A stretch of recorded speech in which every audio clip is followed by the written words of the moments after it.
रिश्ते टूट जाएंगे तो भारत टूट जाएगा। ये रिश्ते टूट जाएंगे तो भारत टूट जाएगा। हिंदुस्तान के बहुत बड़े वजीर आजम थे, उनका नाम था मुरारजी भाई देसाई।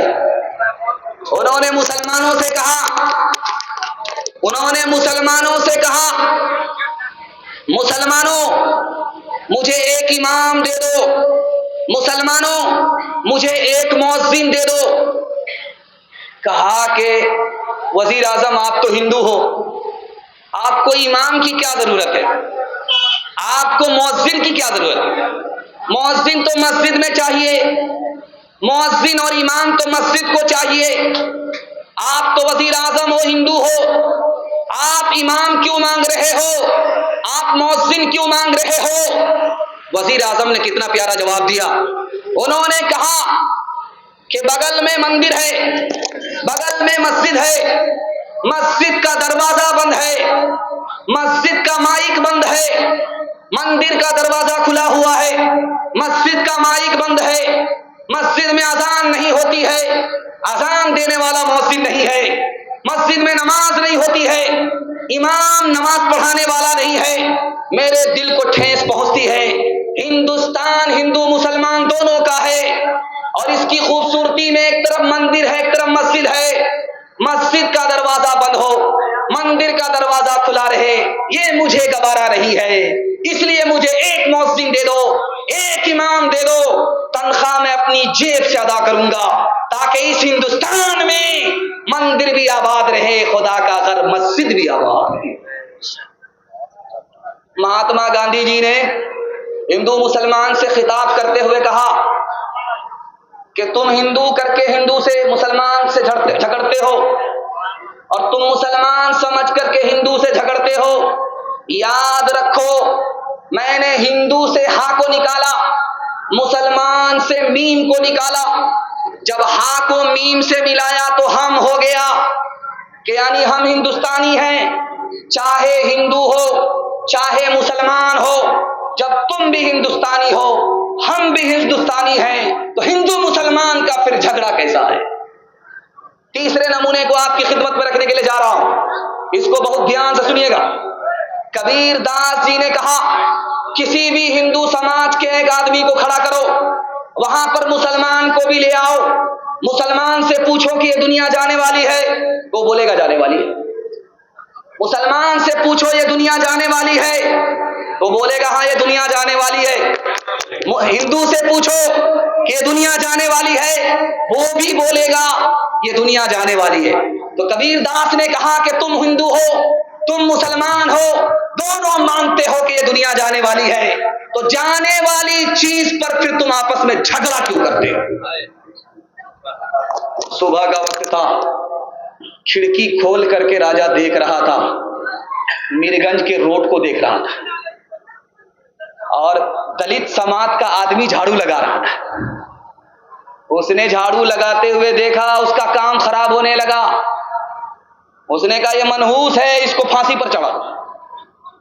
जब वो फांसी पर चढ़ने लगा तो उसने कहा कि भाई मुझको फांसी क्यों दे रहे हो? कहा तुम मनहूस हो इसलिए तुमको फांसी पर चढ़ाया जा रहा है। तुमको बादशाह ने देखा, बादशाह का काम बिगड़ने लगा, इसलिए तुमको फांसी पर चढ़ाया जा रहा है। उसने कहा बादशाह से मुलाकात करा दो, मेरी आखिरी ख्वाहिश है, उसके बाद फांसी पर चढ़ा दे। बादशाह के पास लाया गया तो उस गरीब ने बादशाह से पूछा कि मुझको फांसी पर क्यों चढ़ा रहे हो? तो बादशाह ने कहा तुम मनहूस आदमी, इसलिए तुमको फांसी पर चढ़ा रहे। कहा हम मनहूस क्यों हैं? कहा तुम्हारा चेहरा मैंने देखा, मेरा काम बिगड़ने लगा। कहा हुजूर माफ कीजिएगा, मुझसे बड़े मनहूस तो आप। तो बादशाह ने कहा वो कैसे? कहा हुजूर आपने मेरा चेहरा देखा, आपकी जान तो बची हुई है, आपका जहान गया, लेकिन मैंने आपका चेहरा देखा, मेरी तो जान जा रही है। अब फैसला कीजिए कि मनहूस कौन है? का भागा कछु घिर न रहाई, देखत नैन चला जग जाई। क्या भागा कछु घिर न रहाई, देखत नैन चला जग जाए। एक लख पूत सवा लख नाती, तारा बन घर दिया न बाती। एक लख पूत सवा लख नाती, तारा बन घर दिया न बाती। लंका सी कोठी समुद्र सिखाए, तारा बन की खबर न पाई।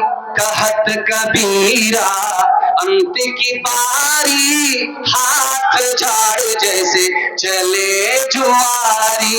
कहत कबीरा अंत की बारी, हाथ झाड़ जैसे चले जुआरी।